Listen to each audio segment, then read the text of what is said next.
नमस्कार, चर्चा में आप सभी का स्वागत है। जितने भी सर्वे सामने आ रहे हैं वो ये बता रहे हैं कि महिलाएं घर से बाहर अपने आप को असुरक्षित, अनसेफ महसूस करती हैं। दफ्तर की बात हो तो वो दफ्तर में भी अपने आप को महफूज नहीं समझती।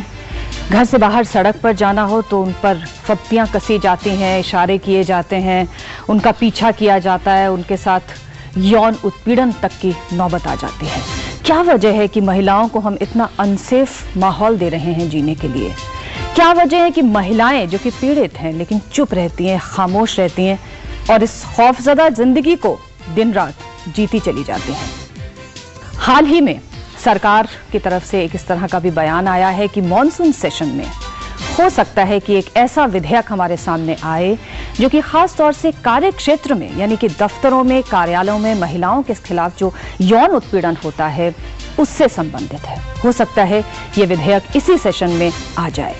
उम्मीद पर दुनिया कायम है, लेकिन आज चर्चा में हम इसी बात पर बात करेंगे कि आखिर क्या वजह है कि हमारी ये मानसिकता, ये सोच महिलाओं के खिलाफ बदलती नहीं है।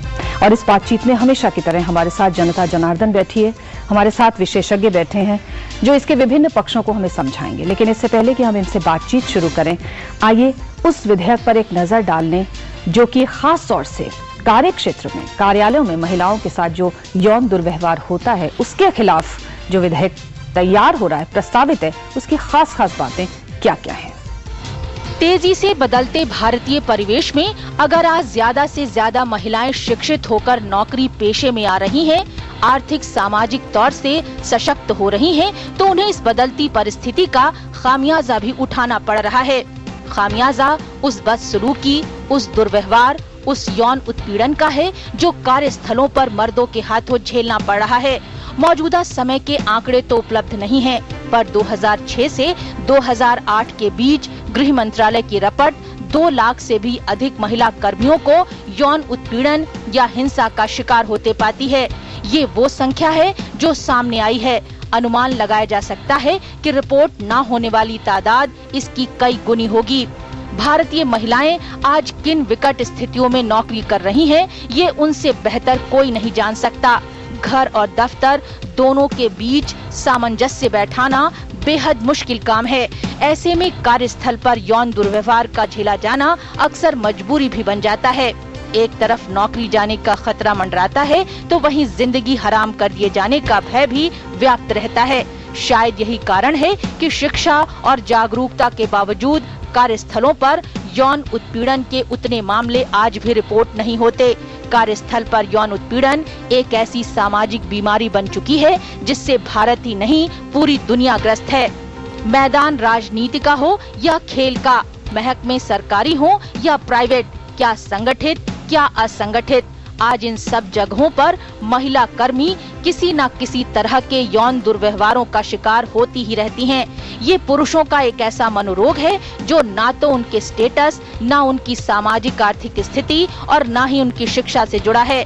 ना जाने कितने हाई प्रोफाइल केसेस सामने आए हैं जिनमें हैसियतदार मर्द इस कृत्य में लिप्त पाए गए। दोष अगर उस पावर स्ट्रक्चर का है जिसमें एक पुरुष अपने ओहदे की मद में महिला कर्मियों से कुछ भी कर या कहकर बाहर निकल आने का हौसला रखता है, तो कसूर महिला कर्मियों का भी कम नहीं, जो पुरुष कर्मियों के घृणित व्यवहार को नजरअंदाज करती रहती हैं, जिसमें यू आर गॉर्जियस से शुरू हुई हिमाकत हाय स्वीटी और फिर शारीरिक संपर्क की पेशकश तक पहुंच जाती है।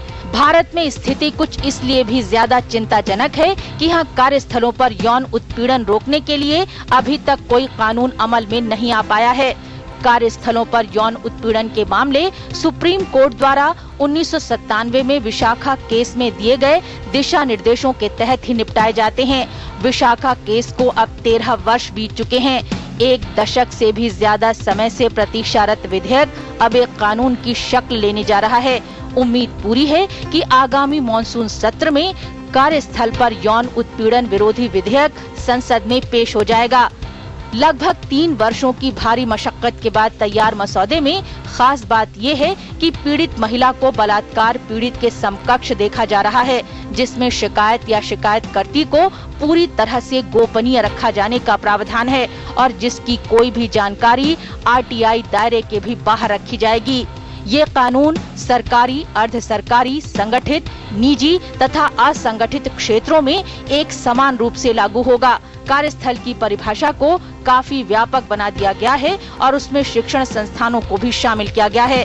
प्रस्तावित कानून में कार्यालय के मुखिया पर महिला कर्मियों के अधिकारों को संरक्षित रखने की पूरी जिम्मेदारी दी गई है और हर कार्यस्थल पर एक महिला शिकायत प्रकोष्ठ बनाए जाने की बात कही गई है, जिसमें शिकायत पर पूरी तफ्तीश करने और दोषी के खिलाफ कार्यवाही जरूरी बन जाती है। ऐसा न करने पर भारी जुर्माने और नियोक्ता का लाइसेंस रद्द करने का साफ प्रावधान किया गया है।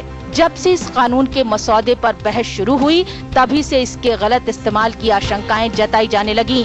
अतः प्रस्तावित कानून में फर्जी शिकायतों को रोकने के लिए दंड का प्रावधान शामिल किया गया। ये एक बहस का विषय जरूर बन गया, जिसमें दो तर्क दिए जाने लगे। अगर झूठी शिकायतों पर नकेल लगाना बेहद जरूरी समझा जाता है, तो ये समझना भी जरूरी है कि एक महिला कर्मी की शिकायत को झूठा साबित करना पूरे दफ्तर के लिए कितना मुमकिन हो सकता है, या फिर शिकायत ना साबित हो पाने की स्थिति और उस पर दंडित होने का भय सही शिकायतों को सामने लाने की कैसे हिम्मत जुटाएगा। अगर दुरुपयोग की बात है तो ये हर कानून के साथ जुड़ा रहता है। वैसे भी दुरुपयोग का खतरा किसी कानून को बनने से कैसे रोक सकता है। महिलाओं के खिलाफ यौन उत्पीड़न पर पूरी असहनशीलता रखनी ही पड़ेगी और शायद ये कानून के सख्त प्रावधानों से ही मुमकिन हो। आखिर कब तक महिलाओं को निशाने पर रखा जाएगा? कब तक उन्हें दोयम दर्जे पर देखा जाएगा? कब तक उन्हें उपभोग की वस्तु समझा जाएगा? यौन उत्पीड़न पर अपनी जो भी चप्पी है आपकी, किसी भी तरह की, किसी भी लेवल की, उसे तोड़ डालना बेहद जरूरी है। पर क्या ये करना इतना आसान है? हमारे साथ अंजलि सिन्हा बैठी हुई हैं, जो कि स्तंभकार हैं, इसके साथ साथ स्त्री अधिकार संगठन से आप आते हैं। अंजलि जी, बहुत आसान है कहना कि आप लोग क्यों नहीं आवाज उठाते, औरतें क्यों नहीं उठ खड़ी होती, क्यों नहीं वो कहती, सामने क्यों नहीं आती, लेकिन ये करना इतना आसान नहीं है किसी भी महिला के लिए, ये हम जानते हैं। वस्तु स्थिति यही है। आप क्या मानती हैं, मतलब जितने भी सर्वे सामने आ रहे हैं, हम कहते हैं कि पढ़ लिख जाएंगे तो बड़ा अच्छा माहौल हो जाएगा, लोगों की थिंकिंग बदल जाएगी, लेकिन जो भी संपन्न इलाके हैं, जो भी पढ़े लिखे इलाके हैं, वहां सबसे ज्यादा इस तरह की घटनाएं हो रही हैं। छेड़छाड़ से लेकर यौन उत्पीड़न के तमाम मामले वहां सामने आ रहे हैं। क्या वजह है इसकी? क्या ये इस मिट्टी में रच बस गई है और ये इससे दूर नहीं होगी? दरअसल मुझे लगता है कि इसको ऐसे माना गया है कि ये कुछ बुरे लोग हैं जो ऐसा बुरा काम करते हैं। ये नहीं माना गया कि वायलेंस रहित माहौल में, हिंसा रहित माहौल में रहना, औरत का काम करना, पढ़ना लिखना, कुछ भी, ये उसका हक है। अगर ये हक माना जाता, अधिकार माना जाता, तो उसे सुनिश्चित करने के लिए निश्चित कदम उठाए जाते। आप देख रहे हैं कि 13 साल हो गया इस संघर्ष को करते। 97 में जजमेंट आया था और उससे पहले 92 में जब भौरी के साथ रेप हुआ था, तब से ये मामला उठ रहा है कि वर्किंग प्लेस को सुरक्षित किया जाए, काम की जगह को सुरक्षित किया जाए। इतने सारे बिल आए संसद में, इस पर क्यों नहीं इतनी तवज्जो दी गई? तो ये माना जाता रहा कि जो बुरे लोग हैं उनको ठीक कर दिया जाए, उनको समझा दिया जाए, औरतों से भी कहा जाए। इसीलिए आप देख रहे होंगे कि औरतों के लिए भी ढेर सारे ऐसे सजेशन आते हैं कि आप ऐसे नहीं बाहर जाइए, वैसे बाहर जाइए, इस टाइम पे नहीं जाइए, उस टाइम पे जाइए।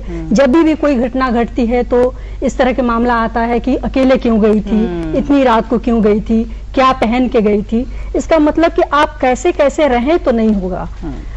इसीलिए आप कैसे भी रहें, लेकिन ये आपका हक है कि आपको वो हिंसा का जो भय है, भले बहुत सारे लोगों के साथ हो सकता है कि हिंसा ना हो, लेकिन वो लगातार सोचना, निकलने से पहले, घर से निकलने से पहले सोचना अपने आप में हिंसा है कि कहीं कुछ बाहर जाए तो अनहोनी ना हो जाए। तो ये हक नहीं माना गया। अगर हक माना जाता तो निजी दायरे में भी ये सुनिश्चित किया जाता, पब्लिक प्लेस में भी सुनिश्चित किया जाता, काम की जगह पर भी सुनिश्चित किया जाता।